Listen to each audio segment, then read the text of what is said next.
কিছুদিন হলে এমনভাবে বৃষ্টি হচ্ছে আসলে বাড়িঘরের অবস্থা একদম খারাপ। দেখেন আসলে বাড়িঘরের অবস্থায় কি একটা বিধিখিস্ত অবস্থা হয়ে গেছে। আর এই বৃষ্টিতে বাড়ির ছোট ছোট বাচ্চারও বেশি সমস্যা, কারণ তারা তো দৌড়াদৌড়ি করতে পারতেছে না, তারা সবসময় রুমের মধ্যে থাকতেছে। তো আসলে বৃষ্টি খুবই খারাপ অবস্থা মানুষের এই সময়। আসলে পাটের সিজন হয়, পাট শুকানো আসলে অনেক কষ্টকর হয়ে গেছে।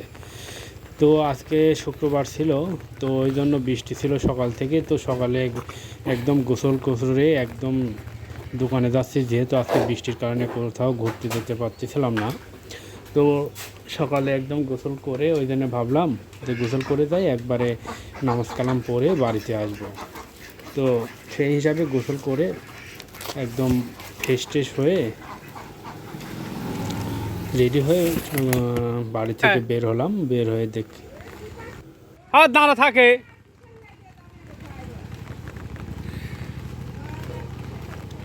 কি হয়েছে বড় বাপ? বৃষ্টির মধ্যে ভিজতে চাও কে তুমি? হ্যাঁ, করতে যাবে? কি আসবি? আমিন? আজকে আমিনের আসবি?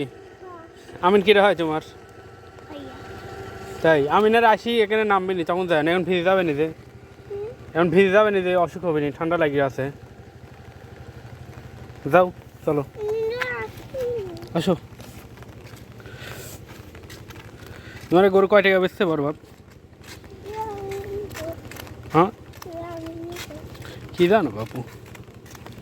আমার কয়টা টাকা দিও তো, কয়টা টাকা দিও।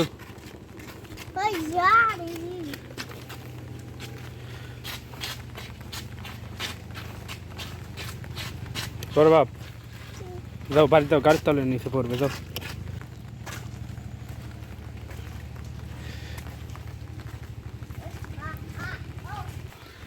শুক্রবারে আসলে ভাবলাম যেহেতু অনেক বৃষ্টি, তো সকালে গোসল টোসল করে ফ্রেশ হয়, একটু দেরি করেই দোকানে যাচ্ছি।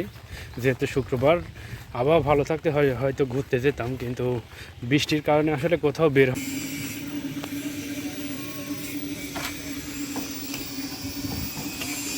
বৃষ্টির মধ্যে দোকানে চলে আসলাম।